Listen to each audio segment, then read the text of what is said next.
de $59.96 por megawatts. Déjeme responderle en este punto. En el caso de Proinversión, en el año 2010, y hablo del periodo en que yo era director, no puedo responder por periodos en que no lo haya sido, Proinversión fue considerada y calificada por Naciones Unidas como la primera agencia promotora de inversión privada en el mundo. Año 2010. En consecuencia, yo como ministro participaba en el Consejo Directivo. Yo me sentí absolutamente confiado en que es más, mi experiencia pasada, como le acabo de señalar. Proinversión siempre fue una agencia muy eficiente. Las cosas pueden cambiar, evidentemente.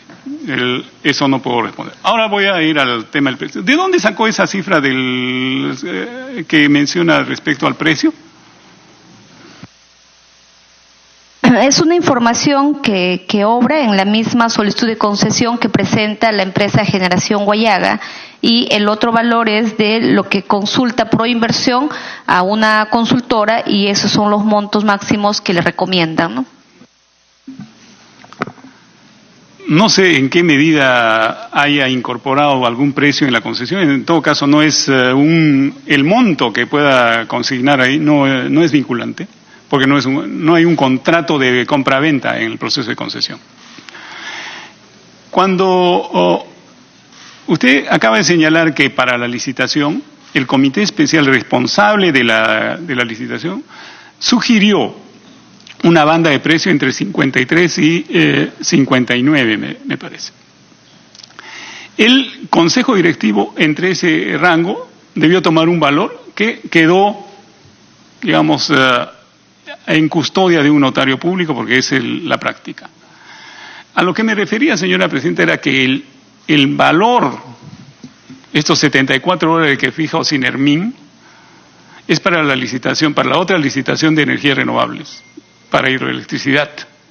O sea, el mismo producto, 74. Y en el caso de Proinversión, el comité especial sugiere entre 53 y 59.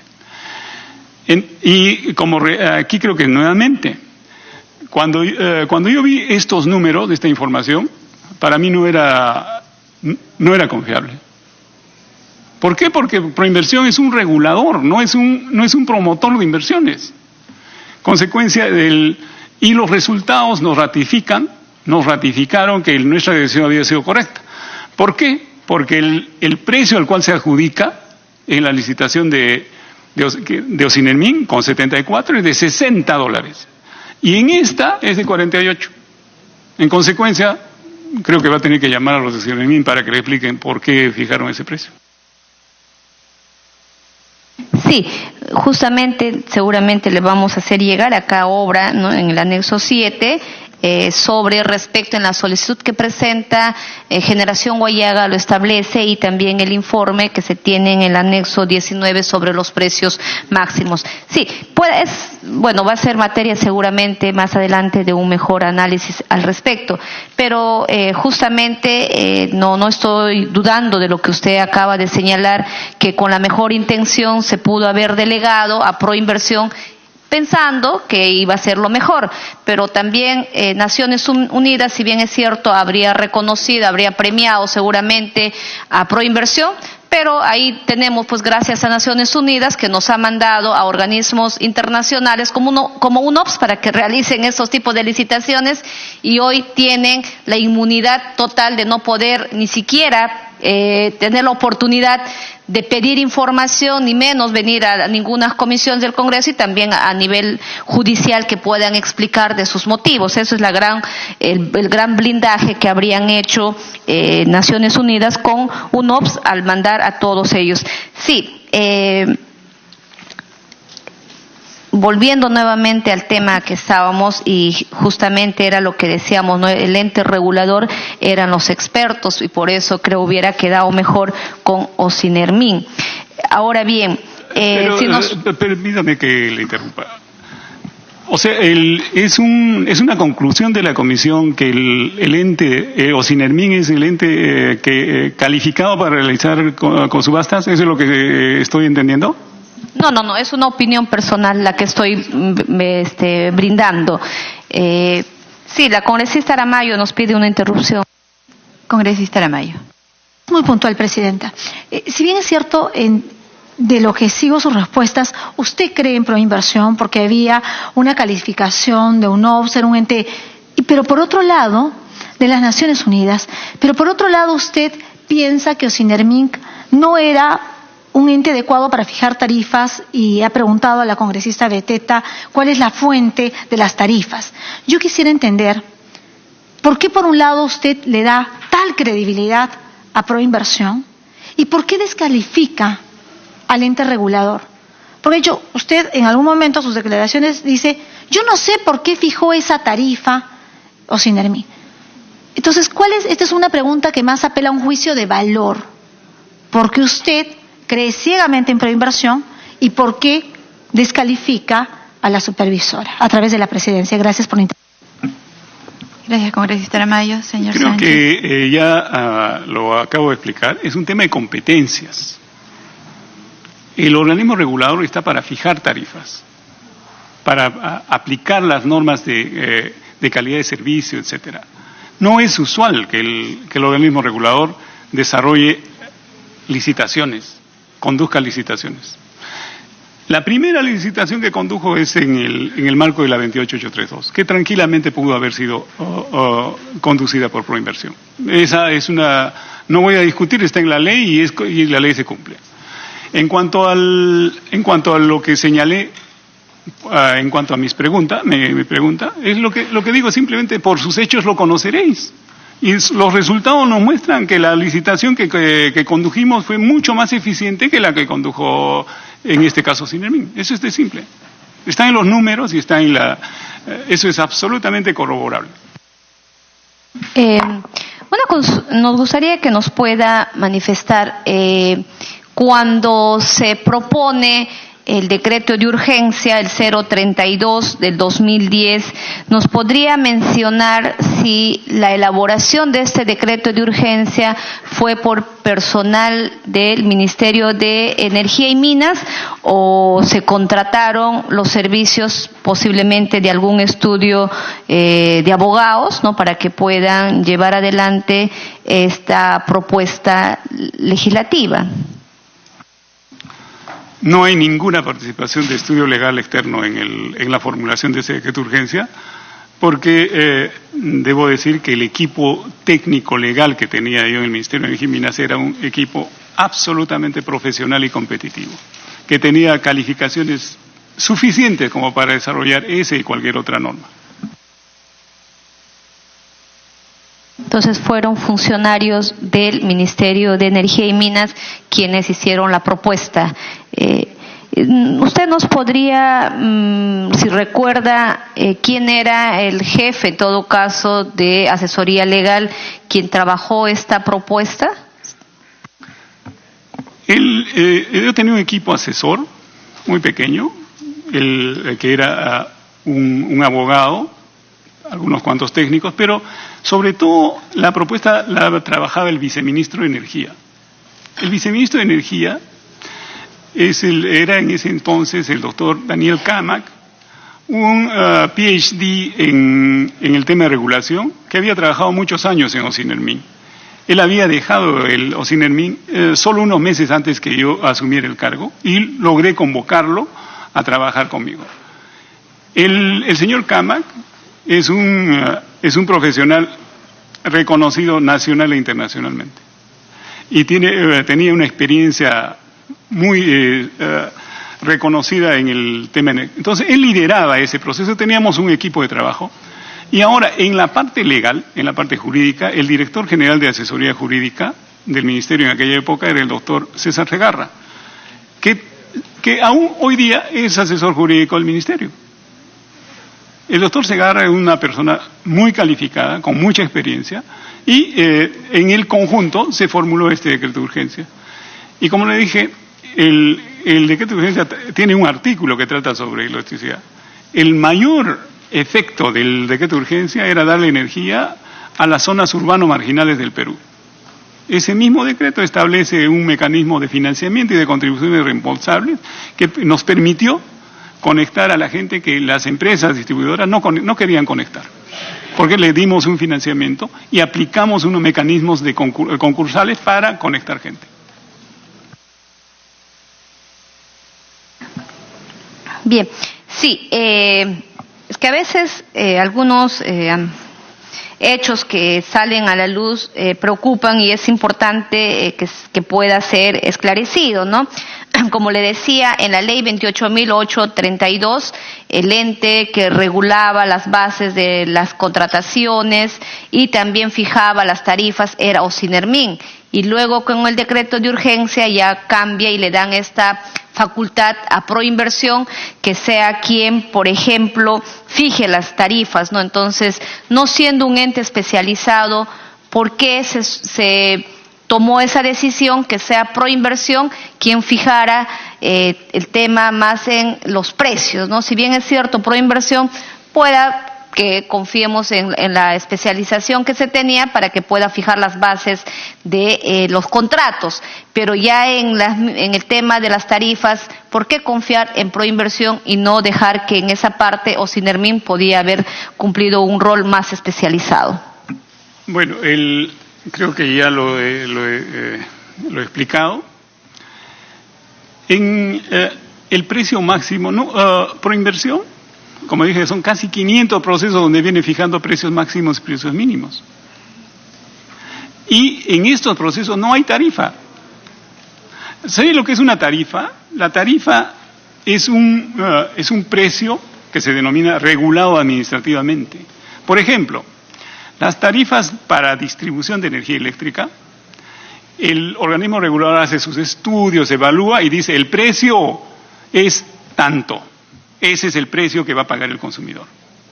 Pero en las actividades que ya no están sujetas a regulación de precios, por ejemplo, la transmisión de energía, en el caso de la transmisión de energía, se subasta la energía, se subasta el proyecto y hay un adjudicatario que propone una tarifa. Lo que hace el organismo regulador, simplemente pone ese precio, agrega ese precio a la fórmula tarifaria. En el caso de la generación, que se hace por subasta, el precio que le sale en la subasta se incorpora a la fórmula tarifaria. Este mecanismo fue aprobado mediante una ley en el año 1997, que era como una condición básica para desarrollar actividad privada en el sector. Entonces, inicialmente Ocinermin o la Comisión de Tarifas Eléctricas fijaba todos los precios, los tres, pero hoy día solamente fija una pequeña parte de lo que es el precio de generación, una pequeña, que ya no es relevante en todo caso. Bien. Mediante Resolución Suprema 064 del 2010, del 28 de mayo, suscrita entre otros por usted, se aprobó el acuerdo de Consejo Directivo, que usted también formó parte, que incorporó al proceso de promoción de la inversión privada del proyecto de energía de centrales hidroeléctricas bajo los mecanismos establecidos en el Decreto Supremo 059 del 96-PCM. Ante ello, ¿nos podría informar qué estudios, informes técnicos, legales u otros llevaron a cabo para incorporar este proyecto, en particular a un proceso de promoción de la inversión privada, o sea, la hidroeléctrica de Chaglia?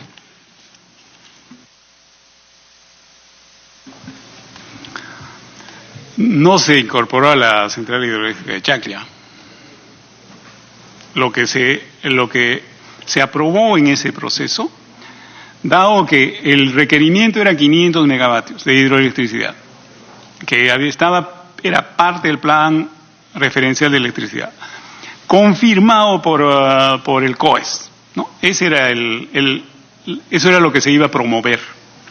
Entonces, el Consejo Directivo, dentro de sus funciones establecidas en el decreto 1012, procedió a aprobar ese plan de promoción. Los estudios técnicos, los análisis de cómo implementar, los realiza la gerencia de proyecto en función a toda la información que tenía el sector. Por ejemplo, le mencioné que habían 17 empresas que tenían concesiones. O sea, había una multiplicidad de proyectos que podrían participar. Y todos, cada uno de ellos con concesiones definitivas que implican tener estudios de impacto ambiental, estudios de factibilidad, etcétera. Entonces había una oferta de generación suficientemente sólida como para implementarla.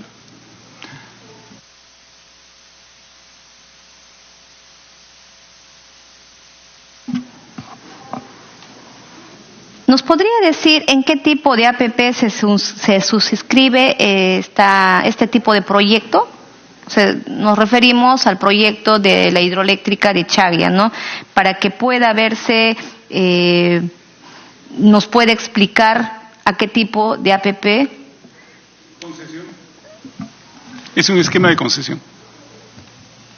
En el caso de la primera subasta, el esquema que se siguió fue uno de un esquema de concesión que se llama el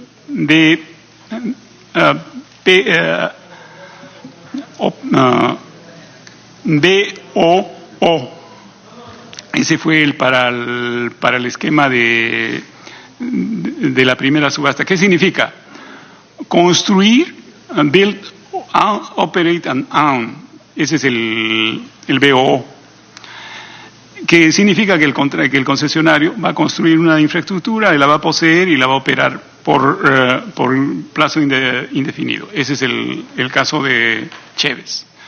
En el caso de ese esquema de concesión, señora Presidenta, cuando se aplicó, también tenía algunas particularidades que fueron superadas en la siguiente subasta, en la que básicamente lo que se hace es un contrato de inversión y un contrato de suministro de energía. Repito, en el caso de Chévez, contrato de suministro de energía y un contrato de concesión BOO. En el caso en la segunda subasta tenemos una licitación de contrato de energía y un contrato de inversión. Ese es el esquema APP que se usa. Sí. Bueno, usted debe de entender que por la misma circunstancia a la región a la cual represento, la gran pregunta es en el sentido de que, por ejemplo, ¿a dónde o a quién beneficia la energía eléctrica comprada en esta licitación? Tenemos clarísimo que a los huanuqueños no nos beneficia. Y una muestra de ello es que los caseríos, los centros poblados, la misma provincia de Pachitea y el mismo distrito de Chaglia, no podemos nosotros, bajo este proyecto, de que nos puedan garantizar la electrificación de todos los ciudadanos de esta provincia. Entonces, por ello la pregunta, ¿a quién beneficia esta venta de esta licitación de la energía eléctrica? 23 de las 24 regiones del país están interconectadas al sistema eléctrico nacional, excepto Iquitos. Todos los consumidores de electricidad de esas 23 regiones son beneficiarios de esta energía. Y no solamente en este momento estamos en la etapa transitoria. Todavía los hijos de nuestros nietos van a disfrutar esa energía que todavía va a estar allá. Como les decía, la energía hidroeléctrica dura 75 años.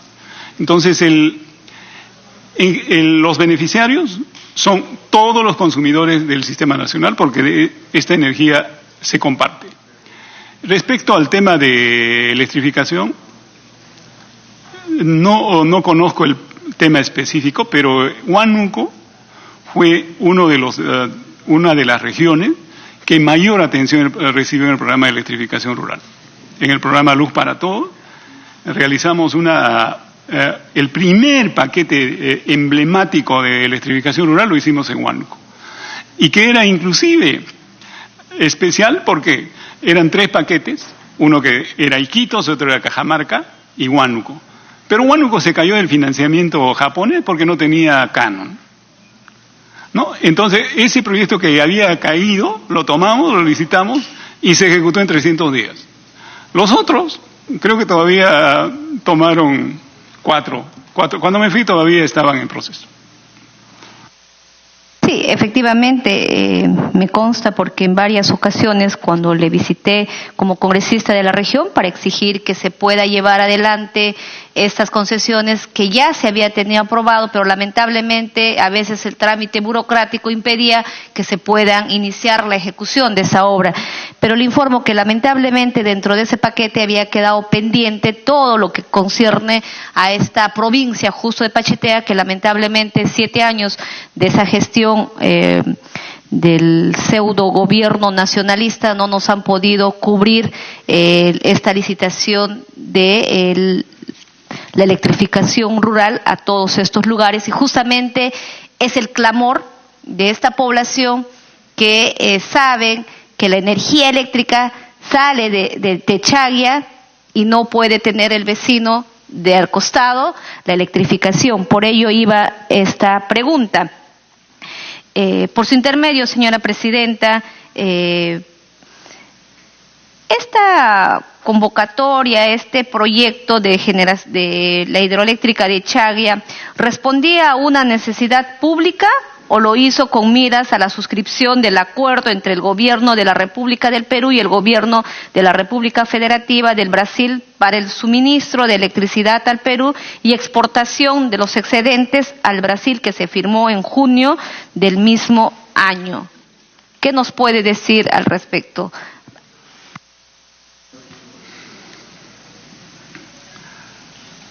Comparto, señora presidenta, por su intermedio, la frustración que todavía tengo de que todavía 450.000 hogares en el Perú no tienen energía eléctrica.